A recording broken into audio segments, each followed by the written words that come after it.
Sometimes you have to walk straight into the fire to prove it no longer burns you. At a dazzling fundraising event in downtown Chicago, a woman stepped in with a grace that instantly drew attention, stirring quiet murmurs among the city's elite. Once the overlooked wife of a tech tycoon. Her arrival sent subtle waves through the room, especially when their eyes finally locked. What secrets had she kept hidden, and just how far had she come to reclaim her place? The scent of sparkling wine mingled with the faint aroma of freshly waxed parquet floors. The charity gala was in full swing, a stunning display of influence and affluence where fortunes were paraded under the banner of goodwill. Crystal chandeliers cast a warm, golden glow across the ballroom, illuminating guests adorned in satin and brocade. Laughter danced across the walls, blending with the soft melodies of a live quartet. Yet behind the grandeur lurked whispers, darting glances, and carefully veiled agendas.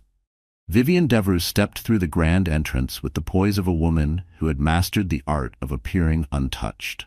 Her pearl-toned gown, tailored to perfection, moved like liquid silk as she walked.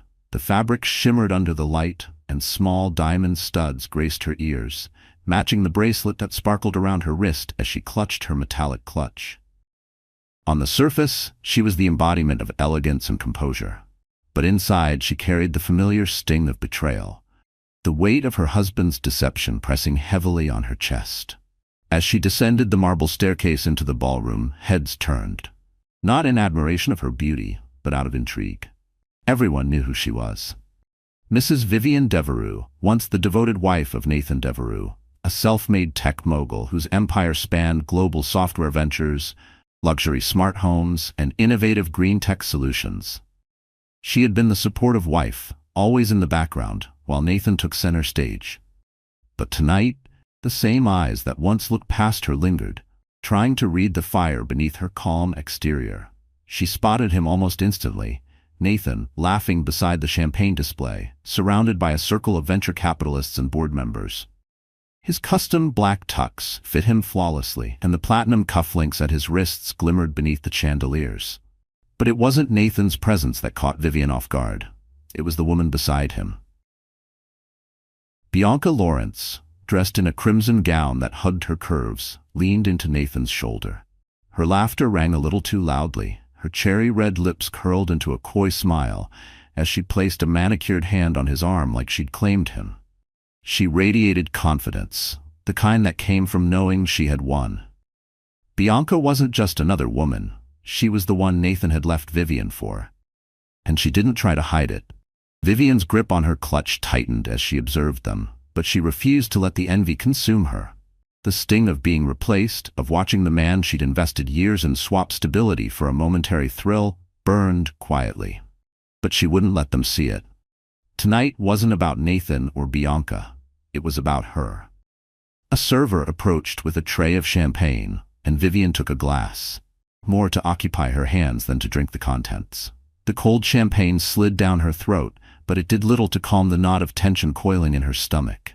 Vivienne scanned the room, mentally bracing herself to navigate the ocean of socialites and entrepreneurs who thrived on whispered scandals.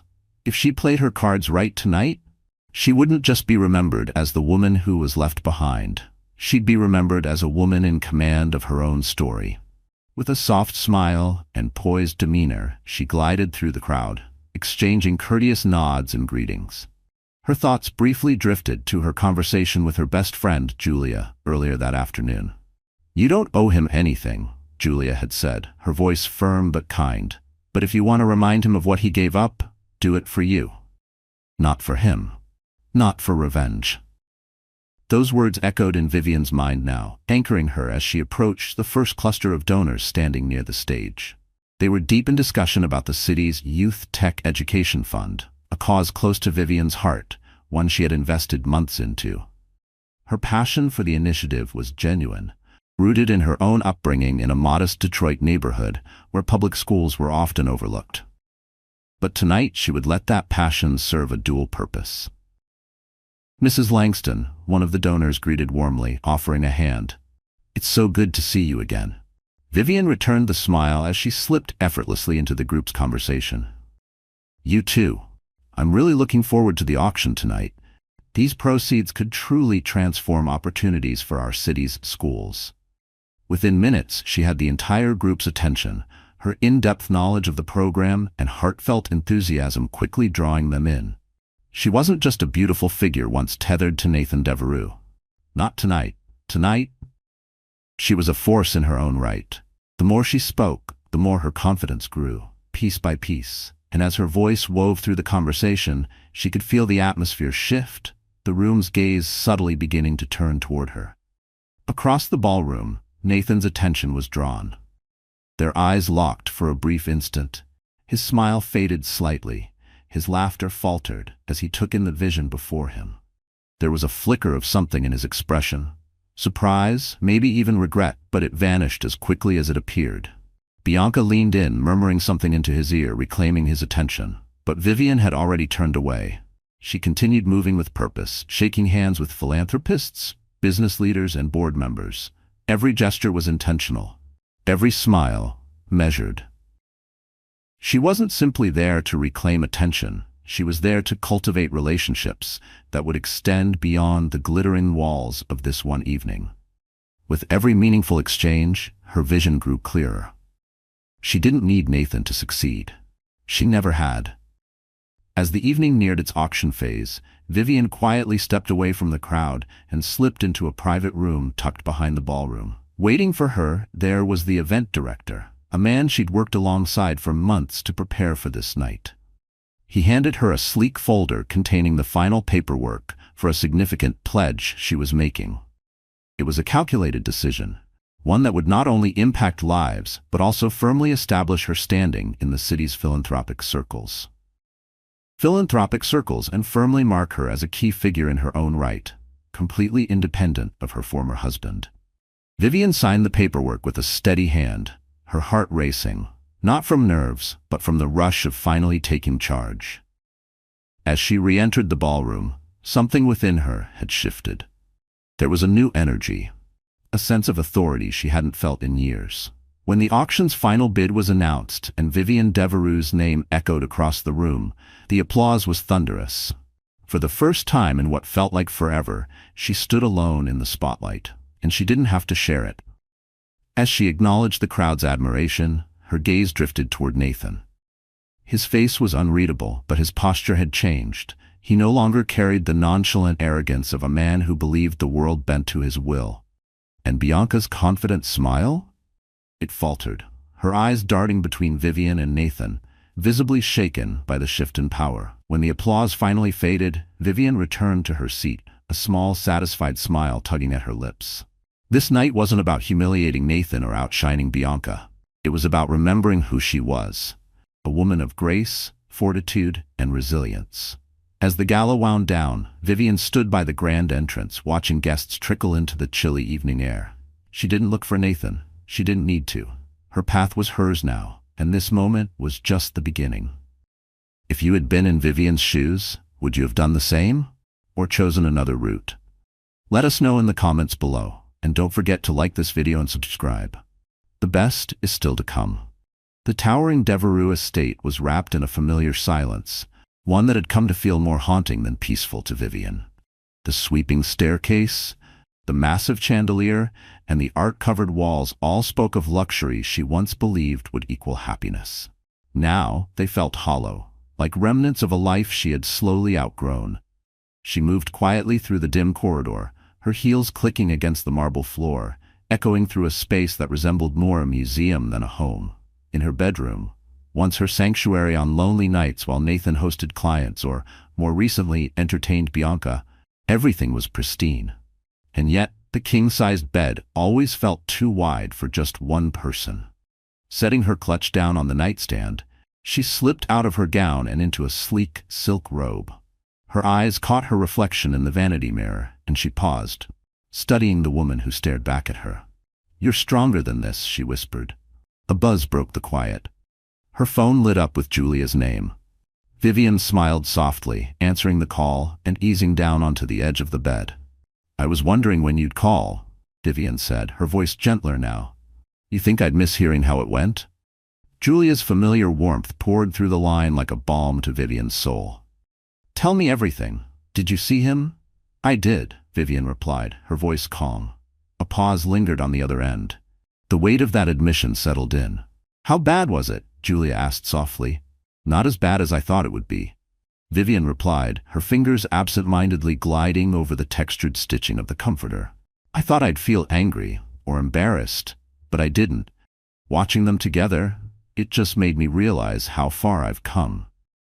Julia let out a gentle sigh. You've been through hell, Viv. I'm proud of you for going tonight. That couldn't have been easy. It wasn't, Vivian said, leaning back against the headboard, her voice steady. But it was necessary. I needed to remind myself that I'm not just his ex-wife. And tonight, I think I finally did. There was a pause on the other end. When Julia spoke again, her tone had shifted to something more serious. So what now? You're not just gonna let him walk away with everything, are you? Vivian closed her eyes, letting the question settle. For months she had hovered on the edge of indecision, unsure whether to fight for what she'd helped build or walk away quietly. But something changed tonight. Standing in that ballroom, commanding attention and admiration, had reawakened a version of herself she had almost forgotten, one unafraid of taking bold steps.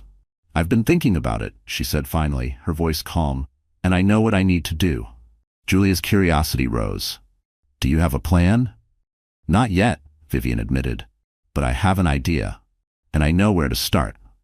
Her gaze shifted across the room to the polished walnut bookshelf, where a neatly aligned row of business books and old project binders collected dust. She had spent years in Nathan's shadow, attending strategy meetings, taking diligent notes, absorbing everything he said. She never imagined she'd actually use any of it. But now, that knowledge felt like power. Power she was finally ready to wield. I'll need help, she continued, her mind already racing. But I know people. Some of Nathan's former colleagues left the company on bad terms. If I talk to the right ones, they might be willing to open up. You're going after the Horizon District project, aren't you? Julia asked, her voice a blend of awe and caution. It's his biggest venture, Vivian confirmed, her grip tightening slightly around her phone. He's poured millions into it, but he's overextended. If I can target the right areas, control certain assets, I might be able to shift the power dynamic. Julia hesitated. Are you sure? This won't just be about business. It's going to get complicated. I know, Vivian said without flinching. But this isn't about revenge. This is about reclaiming my life. I can't keep sitting back, watching him thrive while I'm left cleaning up the pieces. I need to do this. For me. There was a brief silence before Julia exhaled. Then I'm in. Whatever you need, I've got your back. Thank you, Vivian said, her voice softening. I'll keep you posted. After the call ended, Vivian rose from the bed and walked to the bookshelf.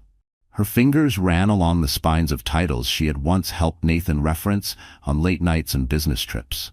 Found what she was looking for. A binder filled with notes from the many meetings she had quietly attended over the years with Nathan. As Vivian flipped through the pages, memories resurfaced. Long nights spent beside him, watching him strategize, negotiate, and win. He had been brilliant once, before his ambition twisted into unchecked greed. Then one entry caught her eye. A project overview for a luxury condo development in the heart of downtown Chicago. It had been Nathan's most daring venture yet, also his most fragile. The land acquisition process had been a nightmare. Permit approvals had dragged on for months, and the construction costs? Explosive. If there was a crack in his empire, this was it. The next morning, Vivian sat at her kitchen island, sipping her coffee and scrolling through her phone. She had already compiled a list of names, developers, former employees, and a few industry insiders who might have useful insight. One name stood out. Daniel Reese, a former project manager who had worked closely with Nathan until a disagreement led to his abrupt resignation. Daniel had always been kind to Vivian, often confiding in her when the pressure from Nathan became unbearable.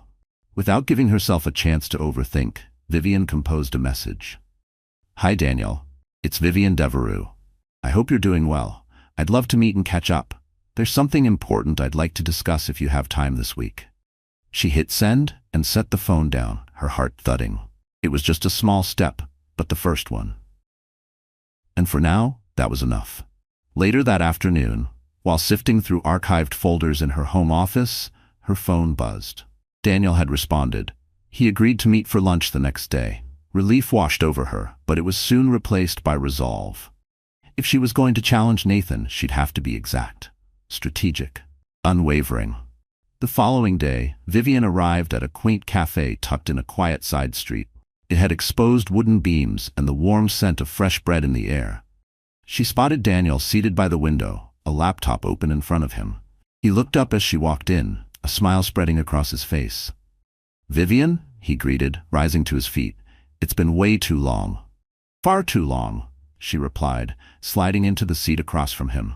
They exchanged brief pleasantries, but Vivian wasted no time. Her tone shifted. "Daniel, I need your help," she said. "I know you left Nathan's firm under tough circumstances, and I'm sorry about that. But I'm hoping you'll tell me what really went wrong with the Horizon District project." Daniel's expression shifted, part curiosity, part caution. "Why do you want to know?" "Because," Vivian replied, her gaze unwavering, "I'm planning to take it from him." Daniel leaned back, looking at her for a long moment. Then slowly he nodded. "If anyone can do it, it's you. I'll tell you everything." And then, he began. Vulnerabilities, the ballooning costs, the chronic delays, and the increasingly restless investors. For the first time in months, Vivian felt a surge of power rise inside her. She wasn't reacting anymore, she was leading. The future suddenly felt like something she could mold with her own hands. This wasn't just about taking Nathan down, it was about building something that belonged to her, something no one could ever take away. And this was only the beginning. The private rooftop terrace of Nathan Devereux's penthouse stretched high above the glittering city. The Chicago skyline sprawled endlessly beneath him, a sea of lights flickering like stars.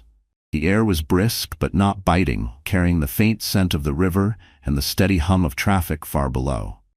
Nathan lounged back in one of the plush chairs, a glass of bourbon resting lazily in his hand. His tailored shirt was unbuttoned at the collar, his face showing the residue of a day filled with back-to-back meetings, investment calls, and obligatory networking.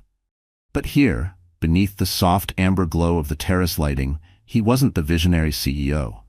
He was simply a man wrapped in luxury, indulging in the comfort he had always believed was rightfully his. Across from him, Bianca Lorentz adjusted the tie on her ruby-red silk robe, the fabric catching the light as she shifted. One leg crossed gracefully over the other, her long dark hair spilled down her back, and her crimson lips curled into a knowing smile. She spun the stem of her wineglass between her fingers, her gaze fixed on Nathan, half curious, half amused. "You seem tense tonight," Bianca said, her voice smooth and deliberate, as polished as the wine she sipped. Nathan let out a quiet chuckle, swirling the amber liquid in his glass. "Just the usual. Investors needing reassurance, contractors whining about deadlines, board members breathing down my neck, nothing I can't handle." Bianca smirked, tilting her head. "You always say that? But even you have limits, don't you?" He arched a brow, ego flaring just slightly. "I don't have limits, Bianca. I have setbacks. And setbacks, they can be managed." She leaned in, resting her chin on her palm. "You mean like the setbacks on the Horizon District project?" Nathan's jaw tightened subtly, but he masked it with another sip of bourbon. "Just temporary snags. The land acquisition took longer than expected. But I've got a meeting with the zoning commission next week. Once that's cleared, we're back on track." Bianca tapped her manicured nails against her glass, her expression unreadable. "Sounds like you're confident, but confidence only gets you so far. What if this project doesn't bounce back?" "It will," Nathan said, voice steely. "I've poured too much into it for it to fail." She leaned back again, that smirk still playing on her lips. "Well, I'm sure you'll figure it out. You always do, don't you?" Her tone was light, but the undertone didn't go unnoticed. Nathan studied her, narrowing his eyes. Bianca had always played the role of supporter, or at least she pretended to, but something in her demeanor tonight felt off, testing him. "Do you doubt me?" Nathan asked, setting his glass firmly on the glass-top table between them. Bianca shrugged, the silk of her robe slipping slightly off one shoulder, revealing just a glimpse more than intended. "I don't doubt you, Nathan. I just wonder how long you can keep juggling everything. The Horizon District project, the hotel revamp on Michigan Avenue, the commercial tech complex near Fulton Market, and now the fallout from the gala." Nathan's jaw tightened at the mention of the gala. He had done his best to downplay what had happened that night. But Vivian's unexpected reappearance and the way she had commanded the entire evening had shaken him more than he was willing to admit. Watching her take the stage, poised and gracious, accepting the applause like it had always been hers, it stung. That wasn't how things were supposed to play out. Vivian was supposed to disappear into the background, not rise into the spotlight. "The gala is over," Nathan said, his tone clipped and dismissive. "It doesn't matter." Bianca raised an eyebrow, unconvinced. "Doesn't it? She made quite the impression. People are still buzzing about her donation." "Let them talk," Nathan replied, leaning back into his seat. "It won't change anything." Bianca studied him for a moment, her eyes narrowing slightly. "You're underestimating her," she said. "I've seen women like Vivian before. They lay low until you forget they're there. And then," she snapped her fingers, "they strike. If I were you, I'd keep an eye on her." Nathan's expression darkened. "Vivian doesn't have the means to threaten me." Bianca let out a soft, silken laugh. "Maybe not financially, but you'd be surprised what people are capable of when they're underestimated." The comment irked him, but he kept it hidden. Instead, Nathan stood and walked to the edge of the terrace, his gaze sweeping over the glittering city below, a city he had helped shape with his developments, his vision. From this height, everything felt controlled, untouchable, as though the chaos of both his business and his personal life couldn't reach him up here. But Bianca's words clung to him like an itch beneath his skin. Vivian had always been the quiet force behind his success, offering advice when needed, supporting him without asking for credit. But something had changed. The woman who had stood under that chandelier, serene and self-assured, wasn't the same one who used to wait up for him at home, hoping he'd return from another late night at the office. She was different now, stronger, more assured, and that made her dangerous. Bianca stepped beside him, slipping her arm around his. "Relax, Nathan. I'm not saying she'll destroy you. I'm just saying, be careful." He let out a breath and turned toward her, forcing a smile. "I appreciate the concern, but I've got everything under control." "Of course you do," Bianca purred, leaning in to kiss his cheek. "Just don't let your guard down." As the evening wore on, they returned to their lounge chairs, sipping their drinks, chatting about their upcoming trip to Monaco. But Nathan's thoughts were far from yachts and champagne. They were with Vivian, and the creeping realization that he might have made a grave mistake by underestimating her. The next morning, Nathan arrived at his downtown office, where floor-to-ceiling windows offered an uninterrupted view of the busy Chicago streets below. His assistant handed him a stack of reports. At the top was a progress update on the Horizon District project. As he skimmed through the documents, his brow furrowed. The construction delays were worse than anticipated, and the cost overruns were starting to spiral. He made a mental note to connect with the project manager before the day ended. Before he could dig deeper into the reports, his phone buzzed.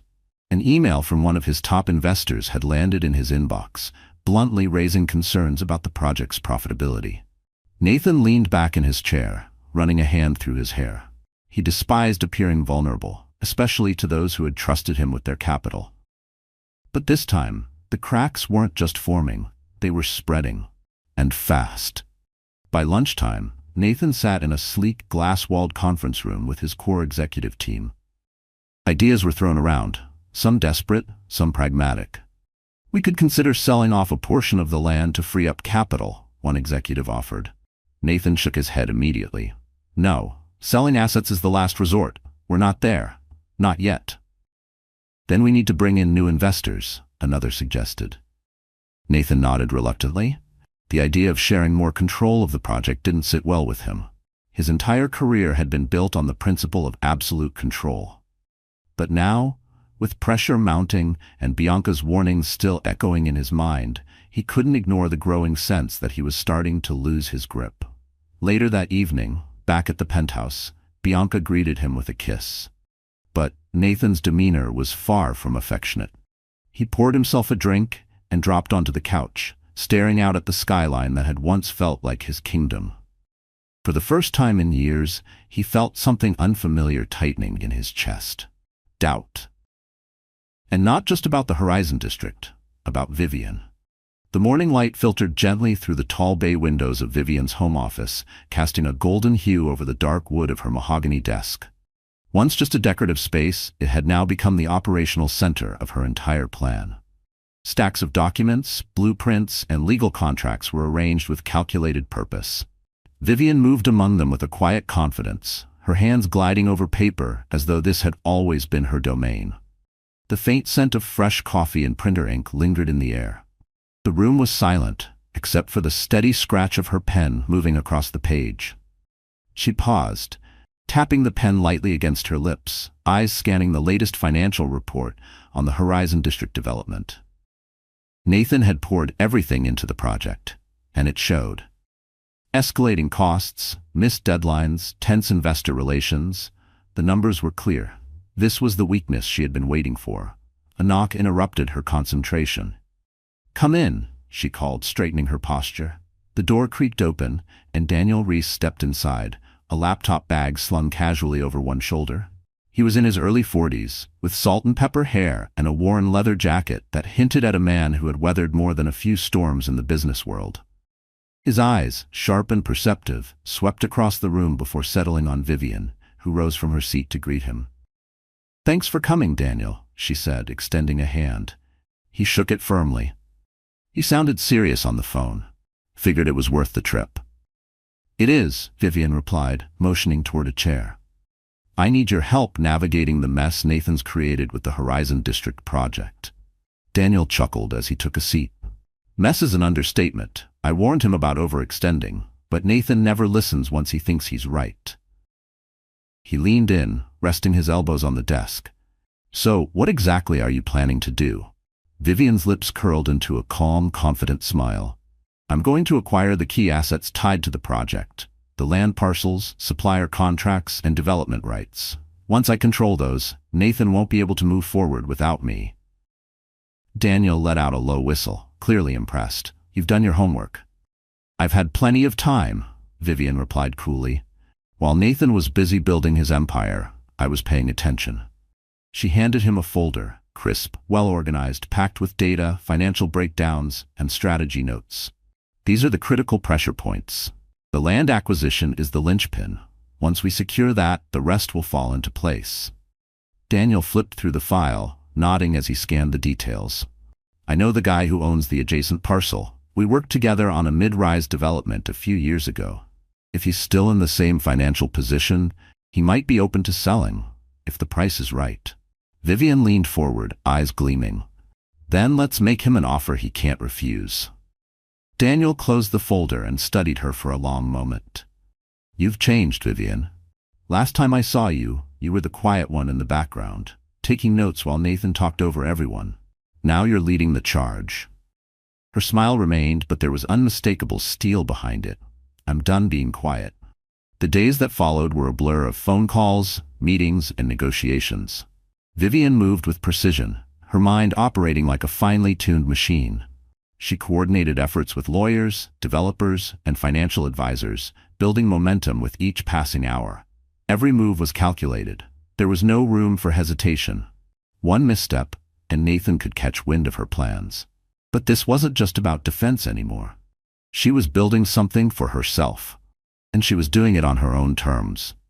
At night, when the house was silent and the city beyond her windows slept, Vivian would sit by her bedroom window, tablet in hand, reviewing contracts under the soft glow of the city lights. The ache of loneliness that once lingered had been replaced by a burning purpose. For years, she had stood behind Nathan, cheering him on, shelving her own ambitions for the sake of his. But now, the dream she was chasing was hers, and she wasn't letting go. Late that night, her phone buzzed. A message from Daniel: "Land deal secured. Papers ready to sign." Vivian exhaled, a flood of relief and adrenaline rising in her chest. She quickly tapped out a reply, confirming the next steps, then set the phone aside and leaned back in her chair. It was happening. Every move she had planned was falling into place, and soon, Nathan would have no choice but to confront the reality of what she had done. The next morning, Vivian sat across from her attorney, a sharp-witted woman named Rachel, known across Chicago's corporate circles for dismantling even the most formidable opponents with nothing but contracts and calm logic. They were seated in a minimalist, high-rise conference room, the walls lined with shelves of thick legal volumes and framed degrees. Rachel spread out the final paperwork across the table, her crimson nails tapping rhythmically against the contract. "Once you sign this," she said, her voice precise, "you'll hold the majority stake in the development rights and core assets tied to the Horizon District. Nathan won't be able to move forward without your approval." Vivian nodded slowly, her fingers grazing the edge of the pen. Then, with deliberate strokes, she signed her name.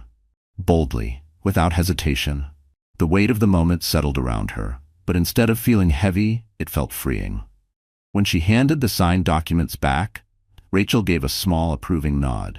Vivian felt the surge again, that rush of confidence. This wasn't about revenge. It wasn't even about Nathan anymore. This was about reclaiming who she was. Later that afternoon, Vivian met Daniel at a cozy downtown cafe. The scent of fresh espresso drifted through the air, and the lively hum of conversation surrounded them. Daniel took a sip of his drink, his expression bright with admiration. "You pulled it off," he said, setting his cup down. "I've got to admit, I didn't think you'd move this fast." "I didn't have a choice," Vivian replied, gently stirring her tea. "Nathan doesn't leave vulnerabilities open for long. I had to strike while he was distracted." Daniel leaned back, folding his arms. "What's next?" "Let him find out," Vivian said calmly. "I'm not hiding this. When he realizes I've taken control, he'll come to me, and when he does, I'll be ready." Daniel chuckled. "I'd pay to witness that conversation."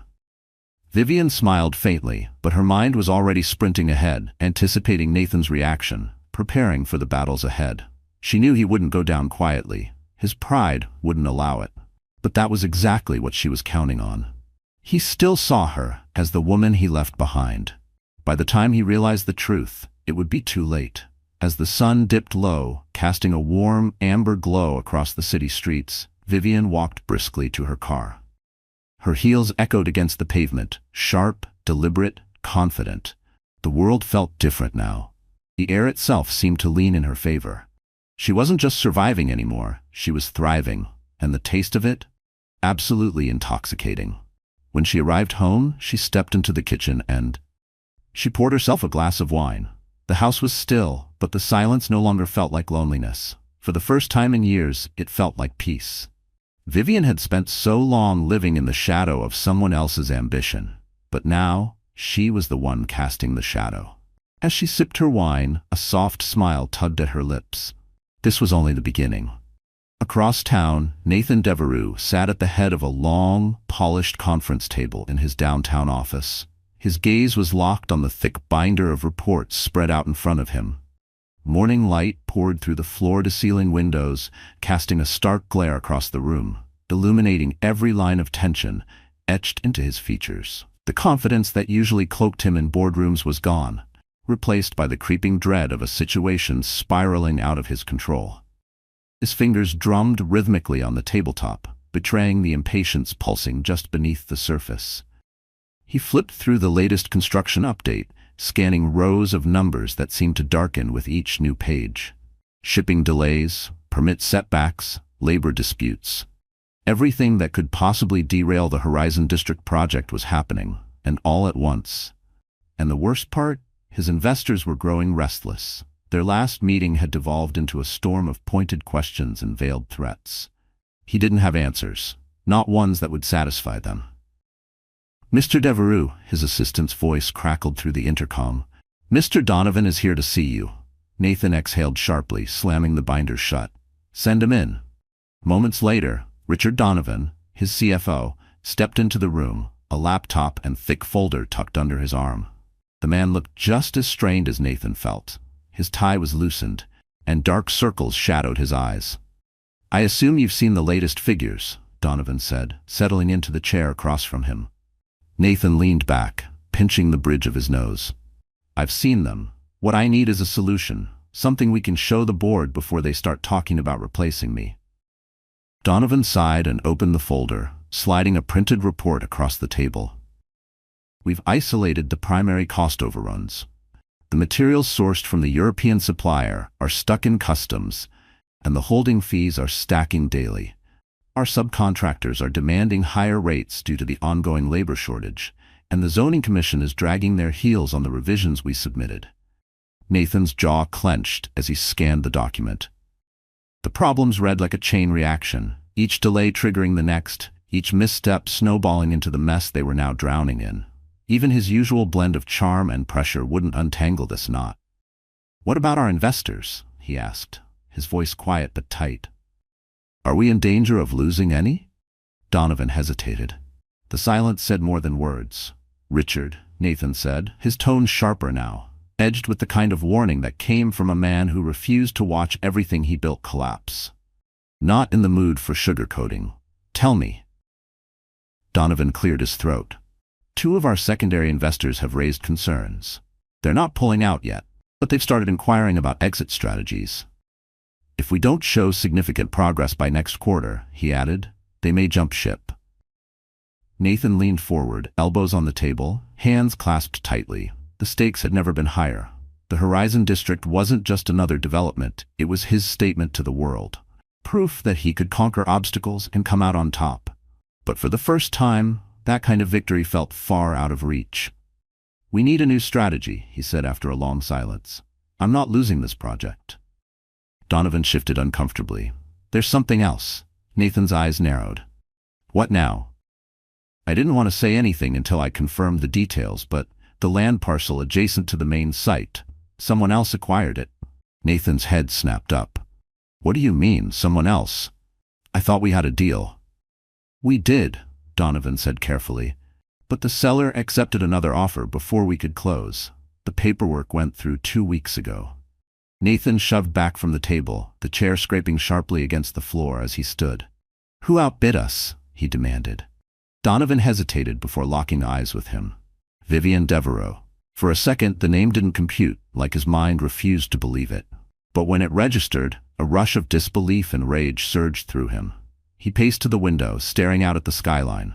His wife, the woman he'd once dismissed as graceful but inconsequential, quiet, predictable, a background figure in his spotlight. She had just outmaneuvered him.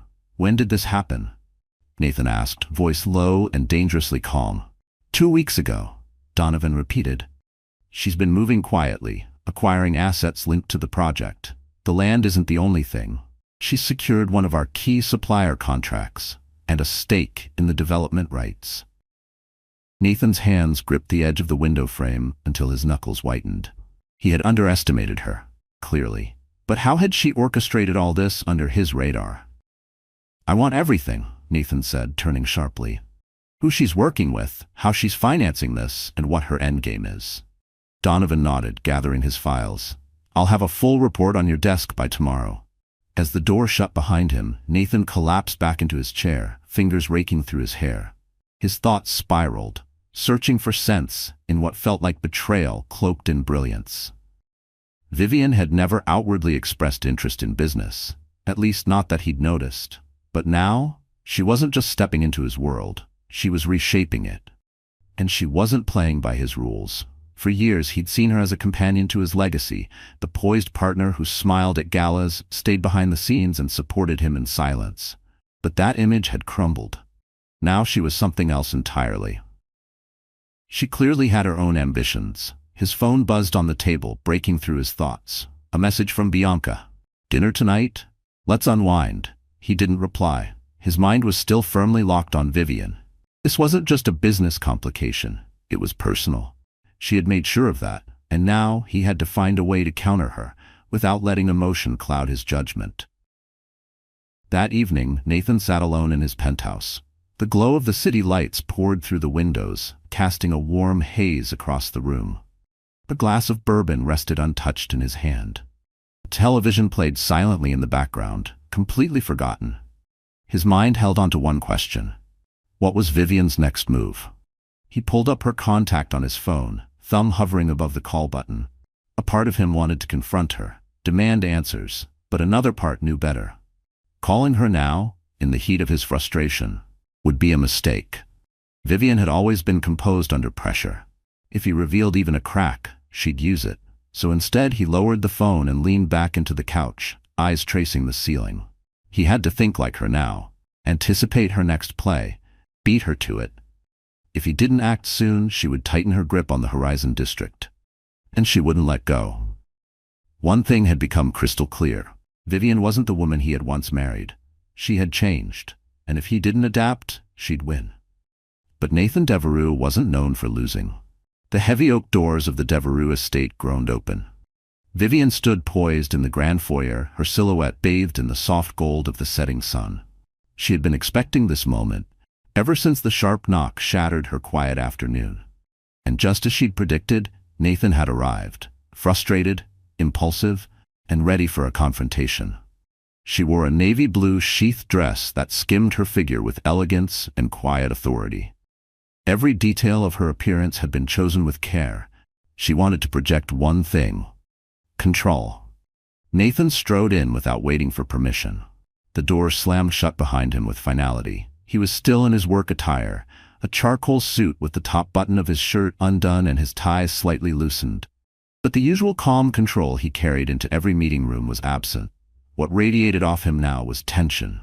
His jaw clenched, his eyes flared with anger as they locked onto her own, cool and composed. "We need to talk," he said, voice low and clipped. Vivian tilted her head slightly, like someone mildly amused. "I figured you'd show up eventually." He let out a bitter chuckle, dragging a hand through his hair. "You think this is funny, Vivian? I just found out you've been buying up assets connected to the Horizon District, behind my back. What the hell are you doing?"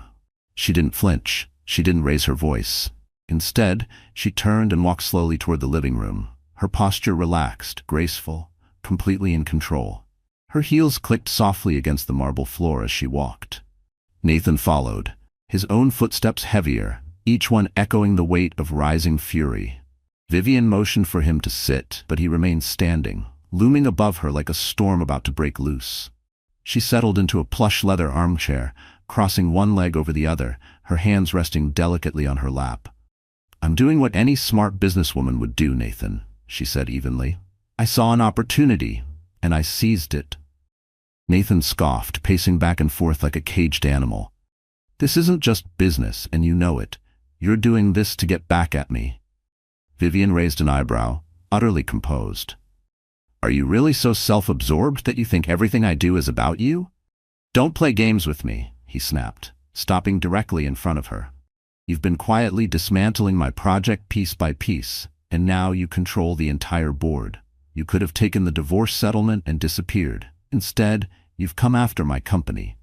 She leaned forward, her voice soft, but edged with iron. "I didn't come after your company, Nathan. I went after what I deserve."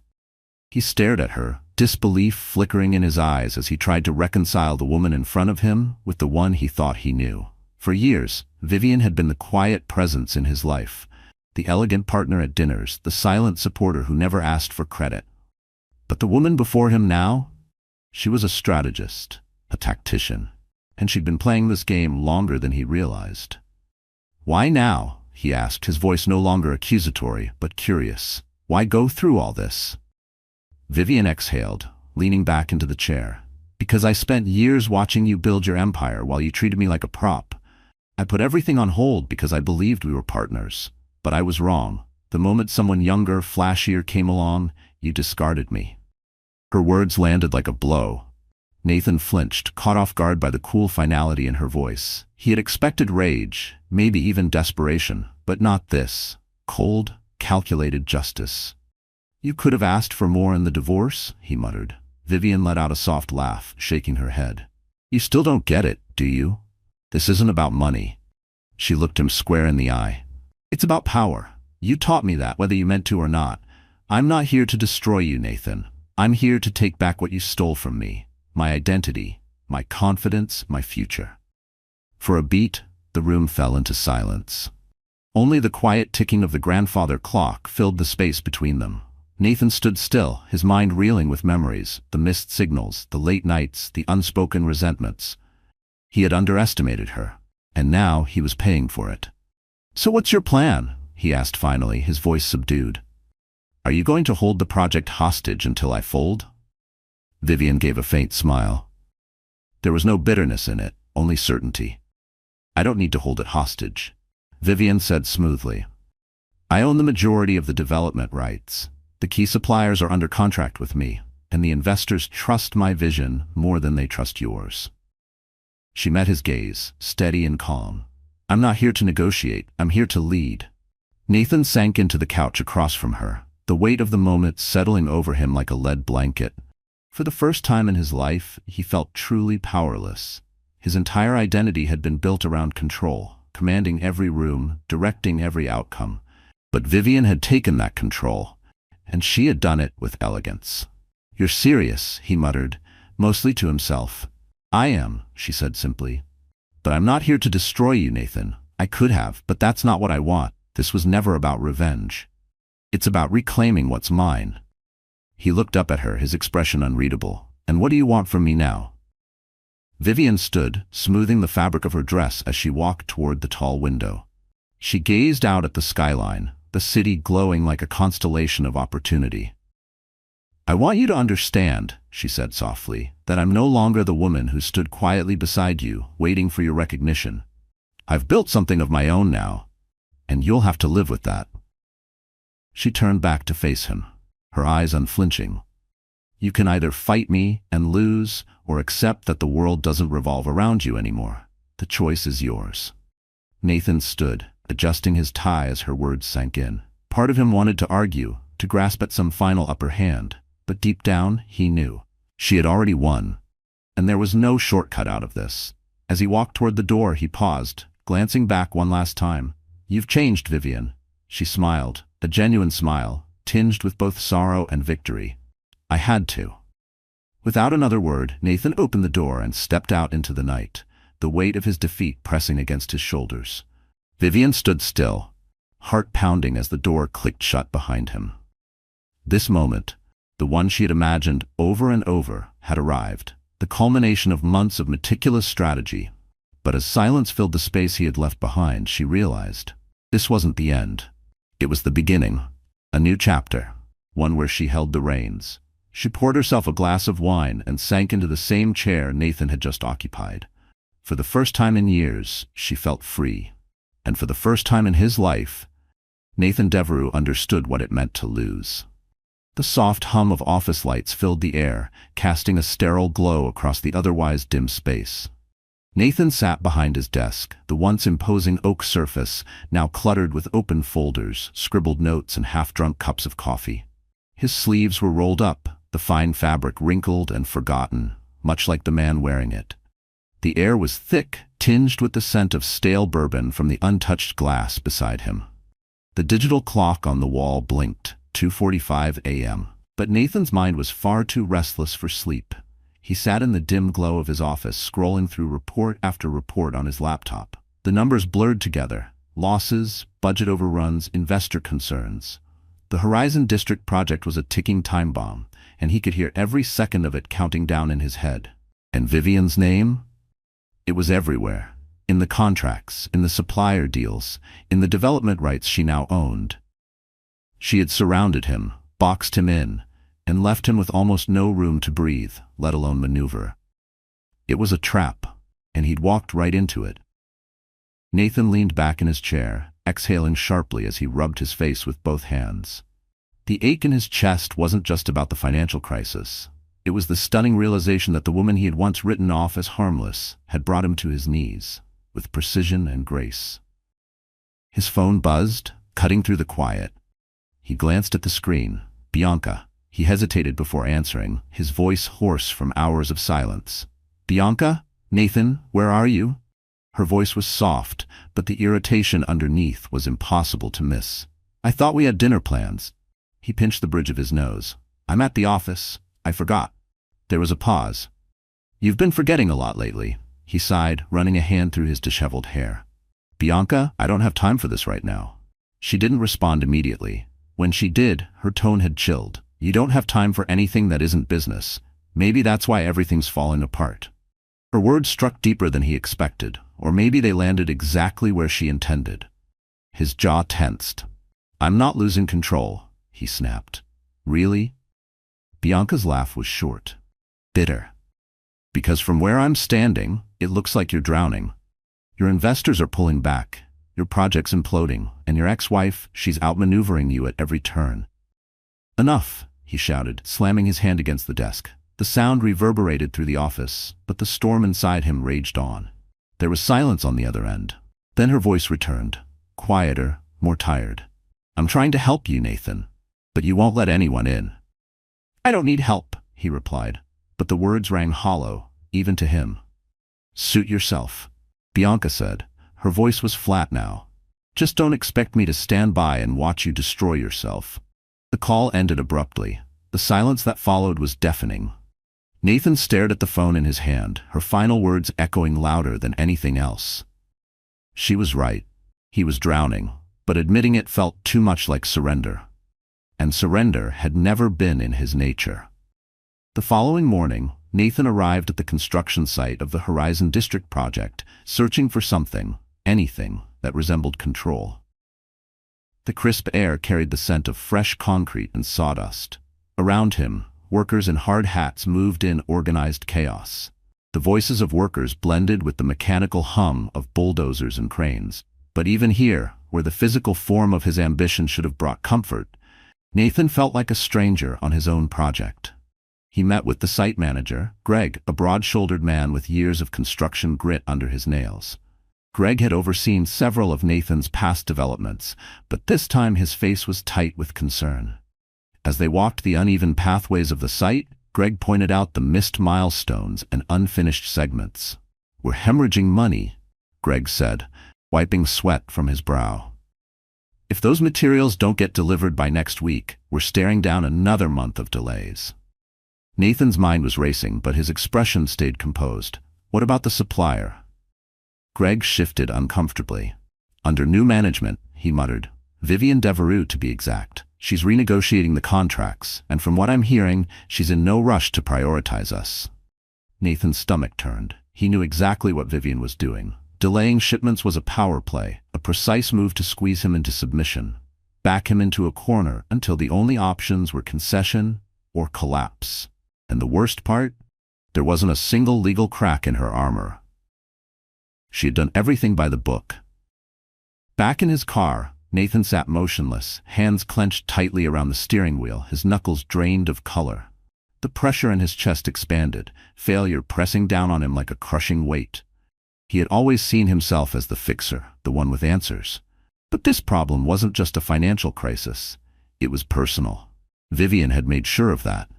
By evening, Nathan returned to his penthouse. The city lights glittered across the skyline, but what once felt like a symbol of his empire now mocked him. Each shimmering tower, each glowing window, reminders of what he was on the brink of losing. He poured himself another bourbon. The amber swirl mirrored the storm in his mind. Then the doorbell rang. A sharp chime cut through the silence. He set his glass down and crossed the floor. When he opened the door, he was surprised to find Bianca standing there.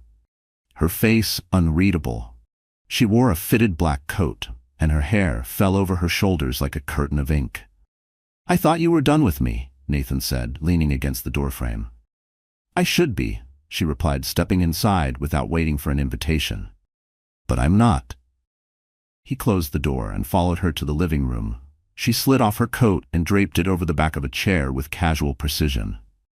"You look like hell," she said, eyeing him with a mix of concern and controlled irritation. "Thanks for the honesty," he muttered, sinking onto the couch. Bianca sat across from him, legs crossed elegantly. "You need to face reality, Nathan. You can't keep pretending this will fix itself." He ran a hand through his hair and let out a long, exhausted sigh. "I know," Bianca said, her voice softening, and for the first time in weeks, Nathan saw a glimmer of the woman who once believed in him. "Then do something about it," she added. "Talk to Vivian. Find a way to negotiate, even if it means swallowing your pride." Nathan stared at her. The idea of going to Vivian, humbling himself in front of her, felt both humiliating and inevitable. He had spent so long building walls, shielding himself from vulnerability. But now, with his empire teetering on collapse, he had no choice but to confront the one person who could either save him or bury him. "Maybe you're right," he said quietly, barely above a whisper. Bianca gave him a faint smile as she stood and reached for her coat. "I'm always right. You just never listen." As she walked out, Nathan remained on the couch, her words lingering in the air like smoke. He knew what needed to be done. But would Vivian even be willing to hear him out? Or was this simply the final chapter in a long overdue lesson about losing everything he thought he had under control? The air in the sleek boardroom crackled with anticipation, the kind that hangs right before a thunderstorm. Glass-paneled walls framed by dark mahogany created an atmosphere of both power and pressure. Every sound was amplified. The echo of heels on marble, the shuffle of papers, the soft tapping of pens against leather-bound notebooks. Seated around the long, polished table were executives and stakeholders, each a representative of Nathan Devereux's sprawling enterprise. But today's meeting wasn't about quarterly reports or growth forecasts. It was about reckoning. At the head of the table sat Vivian Devereux, a vision of poise and control. Her navy blazer and crisp white blouse fit with precise elegance, projecting sharp professionalism. The delicate gold necklace at her collarbone was the only ornamentation. Grace paired seamlessly with strength. She was calm, unshaken, but her eyes, focused, unwavering, commanded the room with more force than any raised voice ever could. She had prepared for this moment down to the smallest detail. Then, the soft creak of the door broke the silence. All heads turned. Nathan Devereux entered. His presence, once synonymous with dominance, now brought tension. Though his charcoal suit was expertly tailored, his posture gave him away. There was strain at his shoulders, a weight behind his step. His gaze swept across the room, lingering on Vivian just a moment longer than it should have. She didn't flinch. She met his eyes with the calm certainty of someone who had already won. Nathan took the seat at the opposite end of the table, placing his leather briefcase on the table with a thud, too loud, too forceful. "Let's get this over with," he muttered. The mic in front of him picked it up. Several board members exchanged subtle glances. Vivian cleared her throat, a quiet sound but one that immediately recentered every gaze on her. "Thank you all for being here today," she began, her voice smooth and commanding. "I know you've all been briefed on today's agenda," Vivian began, her voice calm and commanding. "But before we move forward, I'd like to address the future of Devereux Development Group." The phrase hit the room like a silent detonation. Tension thickened instantly, every eye locked on her. At the other end of the table, Nathan's fingers curled around the armrests of his chair, his knuckles white. He braced for the blow he could feel coming. "As many of you are aware," Vivian continued, "over the past several months, I've been acquiring strategic assets tied to the Horizon District project. I now hold a controlling interest in the development rights, key supplier contracts, and the adjacent land parcel critical to the expansion phase." A ripple of murmurs spread through the room, executives exchanging glances, whispering beneath their breaths. Nathan said nothing. His jaw was clenched, his expression tight as he fought to keep control. Vivian picked up the conference room remote and clicked it. The screen behind her flickered to life, revealing the first slide of a sharp, data-driven presentation. It showed a detailed financial breakdown of the project, highlighting every delay, every budget overrun, and every indicator of declining investor confidence. Every piece of data meticulously backed by hard evidence. "As you can see," she said, gesturing toward the screen, "this project has encountered significant challenges. But with the right leadership and strategic realignment, there's still a viable and profitable path forward." Nathan couldn't hold his tongue any longer. "Leadership?" His voice sliced through the room. "You think you can just walk in here and take over? This is my project, Vivian." She didn't blink. "Correction," she replied smoothly. "It was your project, now it's mine." A thick silence fell over the room. The only sound was the low hum of the air conditioning system. Nathan leaned forward, elbows resting on the table, eyes locked onto hers. "You think you've won just because you've boxed me in?" he said through clenched teeth. "You have no idea what it takes to manage a development of this scale. You're out of your depth." Vivian smiled, but not the warm smile he remembered. This was sharper, precise. "I think you're forgetting something, Nathan. I spent years sitting in on those meetings, listening to you strategize, negotiate, and execute. I took notes, I watched, and I waited." She leaned slightly forward. "This isn't me floundering. This is me finally stepping into the role I've been prepared for all along. You just never bothered to notice." The board members shifted in their chairs, the discomfort of witnessing something deeply personal mixing with a fascination too strong to ignore. Nathan let out a sharp breath and ran a hand through his hair, his frustration mounting. "So what's your endgame, Vivian? To humiliate me? Tear down everything I built?" "No," she said simply. "I'm not here to destroy anything. I'm here to fix what you broke." Her voice was firm but even. "The investors no longer trust you. They've seen the missed deadlines, the ballooning costs, and your failure to deliver solutions. They want leadership that can produce results." She paused, letting the words land. "That's why they've agreed to support my leadership." Nathan's gaze swept across the room, searching for any flicker of allegiance, any support. But all he saw were averted eyes, lowered heads, silence. Hesitant expressions met his gaze, if they met it at all. Even those Nathan had once considered loyal allies were now avoiding eye contact. Their silence spoke volumes. For the first time in his career, Nathan realized the truth. The foundation beneath him had already crumbled. Vivian continued, her voice unwavering. "Effective immediately, I will be assuming the role of lead developer for the Horizon District project." She paused only briefly before continuing. "My team has prepared a revised timeline and budget, which we will present following this meeting. Our immediate goal is to stabilize the project, restore investor confidence, and ensure we meet the projected completion date." Nathan felt like the wind had been knocked from his lungs. He'd expected resistance, a battle, but not like this. Not a silent, unanimous shift of power, not the board aligning so quietly behind her. He opened his mouth to speak, but no words came. What could he possibly say? She had outmaneuvered him at every turn, and this was the final blow. As the meeting concluded, Vivian stood, gathering her documents with graceful precision. She turned to the board, offering a poised smile. "Thank you all for your time and continued support. I look forward to working with each of you." One by one, the executives filtered out, murmuring quiet farewells, offering uncertain glances in Nathan's direction. He didn't move. He stared at the table, as if the grain of the wood might offer some answer, some dignity, some last-minute solution. When the room had nearly emptied, Vivian approached him. Her heels made soft, certain clicks across the floor. "This doesn't have to be the end for you, Nathan," she said gently. "You're still a brilliant businessman, but maybe it's time you understand, success isn't about controlling everything." She paused. "It's about knowing when to adapt."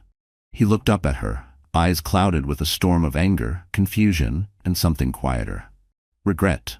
Why are you doing this?" he asked, his voice barely audible. She seemed to consider her words carefully. "Because I need to prove to myself that I can," she said. "And maybe you need to see it too." She didn't wait for a response. Vivian turned and walked out of the boardroom, leaving him alone in the aftermath. Morning light crept through the curtains of Nathan Devereux's penthouse, casting soft beams across the hardwood floor. The silence in the room was heavy. Only the distant hum of traffic and the occasional chirp of a bird outside the window broke it. Nathan lay on the leather couch, still dressed in yesterday's clothes. His tie was loosened, his shirt wrinkled. An empty glass sat on the coffee table next to a nearly drained bottle of bourbon, the remnants of a sleepless night.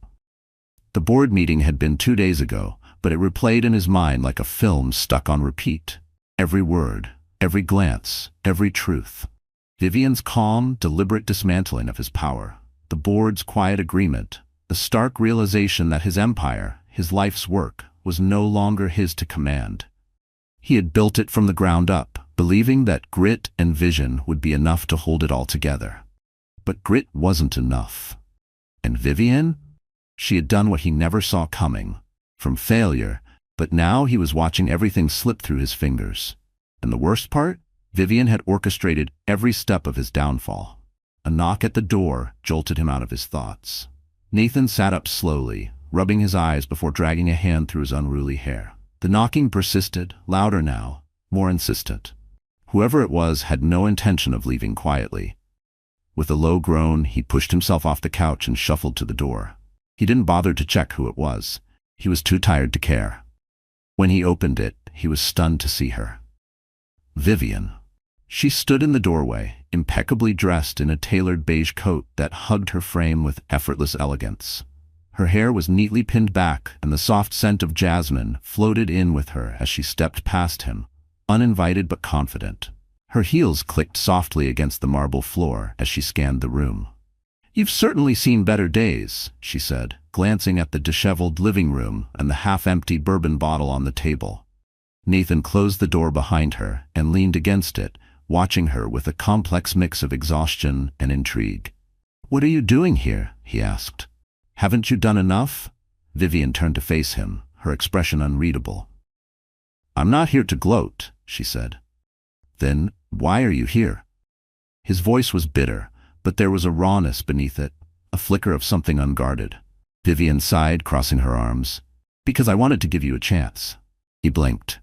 "I know what it feels like, when everything around you starts to fall apart," she continued. "I've been there, Nathan. Remember? But I also know you're not the kind of man who gives up easily." He scoffed and moved back to the couch, sinking into it with a weight that seemed to pull the air out of the room. "You've done a great job proving otherwise." Vivian walked over and sat in the armchair across from him. Her posture was upright, but there was no stiffness, only clarity. "I didn't do this to destroy you," she said. "I did it to reclaim my life. There's a difference." Nathan leaned forward, elbows on his knees, rubbing his hands together. "And now that you've taken everything, what am I supposed to do? Start over from scratch?" "No," she replied gently. "I expect you to adapt." He looked up at her. The word hung in the air. Adapt. It wasn't something he was used to. His success had come from sheer will, from never bending, never shifting. But now that strategy had failed him, and the idea of change, real change, felt terrifying and necessary. "Vivian," he said quietly, after a long silence, "how did you do it? How did you go from the woman who sat in the background to this?" She smiled faintly, her gaze softening. "It wasn't easy," she said. "There were nights I doubted everything, days I wanted to quit, but every time I thought I couldn't do it, I reminded myself." Her voice faltered for just a moment, then steadied again. "I reminded myself of all the years I spent supporting your dreams while forgetting my own. Realize that if I could help you build an empire, then I could build something for myself." Nathan swallowed hard, the guilt settling in his chest like a stone dropped into deep water. "I never meant to make you feel that way." "I know," Vivian said gently, "but intention doesn't erase impact." They sat in silence, and for the first time the tension that had clung to the space between them seemed to loosen, lifted by words that had waited too long to be spoken. Outside, the city buzzed with life, but inside the penthouse time seemed to pause. "What happens now?" Nathan asked, his voice low. Vivian studied him for a long moment before responding. "That depends on you." He looked up, surprised as she continued. "I have no intention of shutting you out of the project completely. If you're willing to work with me, we can turn this around, together." "You're serious?" he asked, blinking. "Completely," she replied. "But there are conditions." "Of course there are," he muttered, leaning back. "What are they?" "For starters," she said, "you'll have to let go of the need to control everything. This isn't just your project anymore. It's ours. If you can accept that, we can make it work." Nathan let the words settle. Sharing control wasn't a familiar concept to him. But strangely, it didn't sound as threatening as it once had. "And the second condition?" he asked. Vivian smiled. But this time, it wasn't the smile of a businesswoman executing a strategy. It was the smile of the woman he had once loved, the woman he had taken for granted. "You have to acknowledge that I'm not the same woman you left behind. I'm not here to be your sidekick or support system. I'm your equal. And if you can't accept that, then there's no partnership." He nodded slowly, the weight of her words settling deep into him. "I understand. Do you?" she asked, her gaze steady. "Because if you don't, this conversation ends here." "I do," he said, firmer now. "I understand." Vivian stood, smoothing her coat as she prepared to leave. "Good. Then we'll talk more at the next meeting. For now, get some rest. You'll need it." Nathan stood too, watching her walk toward the door. "Vivian?" She paused, turning slightly. "Yes? Thank you." The words carried a depth he hadn't tapped into in years. She nodded, offering him one final smile before stepping into the hallway. The door closed behind her with a quiet click. And for the first time in weeks, Nathan didn't feel trapped. He felt something he hadn't felt in a long time. Hope. The morning breeze carried the scent of fresh blooms, mingling with the distant hum of the waking city. Vivienne Devereux stood atop the rooftop of her newly acquired office building, her eyes on the horizon, where the sunlight kissed the skyline of downtown Chicago. The view was breathtaking. But it wasn't the skyline that filled Vivienne with pride. It was the journey that had brought her here. The rooftop garden, with its neatly manicured greenery and polished stone pathways, had been designed as a symbol of growth and renewal. Much like Vivienne herself. Dressed in a fitted cream blazer and tailored pants, she exuded a quiet confidence. Her heels clicked softly on the stone as she made her way to a wooden bench nestled among blooming lavender. In her hand was a leather-bound notebook, its pages filled with sketches, ideas, and bold plans for the next phase of her life. She sat, the sunlight warming her face, and opened the notebook to a fresh page. Her pen hovered for a moment, then moved fluidly, ink flowing in time with her thoughts. This wasn't just a to-do list. It was a declaration of intent. Vivienne had reclaimed her power, but now she wanted something greater. She wanted to leave a legacy, something that would outlast the trials she had endured. Something that mattered. The sound of footsteps pulled her from her thoughts. She looked up to see Caroline, her best friend and fiercest confidante, making her way across the rooftop, dressed in jeans and a light jacket. She held 2 steaming cups of coffee, her warm smile radiating comfort. "Figured you could use a caffeine boost," Caroline said, handing her one of the cups before taking a seat beside her.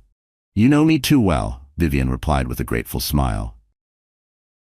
She took a sip, the rich warmth grounding her, a reminder of life's simple pleasures she had learned to cherish. Caroline's gaze dropped to the open notebook in Vivienne's lap. "More plans for world domination?" she teased. Vivienne laughed softly, closing the notebook and setting it aside. "Something like that. I've been thinking about what's next." Caroline leaned back, interest lighting her face. "I want to expand beyond luxury high-rises," Vivienne said, her voice steady. "I want to develop spaces that actually serve people. Affordable housing, community parks, art centers. I've spent enough time chasing profit." She paused, letting the words settle between them. "Now, I want to build something meaningful." Caroline's smile widened, pride in her eyes. "That sounds exactly like the Vivienne I've always known." Vivienne's gaze drifted back toward the horizon, where sunlight danced across the glass towers of downtown Chicago. "It feels right," she said softly. "For so long I was focused on proving something, to Nathan, to the world, even to myself." She drew in a slow breath. "But now, I don't feel like I need to prove anything anymore. I just want to create something I can be proud of." The weight of her words lingered in the still morning air, a quiet testament to how far she had come, and how much further she was ready to go. There had been a time when her identity had been tied to Nathan's success, when her worth was measured by how seamlessly she played the role of the supportive wife. But now? Vivienne was writing her own story, and in this one she wasn't a supporting character. She was the protagonist. Caroline nudged her playfully. "You do realize you're the talk of the town, right? The woman who outsmarted Nathan Devereux and took control of his biggest project? It's practically legendary." Vivienne chuckled, shaking her head. "I didn't do it for the headlines, but you made them," Caroline insisted. "Investors are talking. Clients are lining up to work with you. Even the board members who once doubted you, they're singing your praises." Vivienne sipped her coffee, letting the warmth sink into her chest. She appreciated Caroline's words, but what mattered most wasn't recognition or applause. It was peace, inner peace. The path had been brutal. There were moments when she'd questioned everything, when the pressure of her choices nearly crushed her. But each setback had strengthened her. And now she stood on the other side of it, at the peak of her own success. The phone buzzed in her bag. She glanced at the screen. A message. From Nathan. "Can we meet? Just to talk." Her fingers hovered above the screen.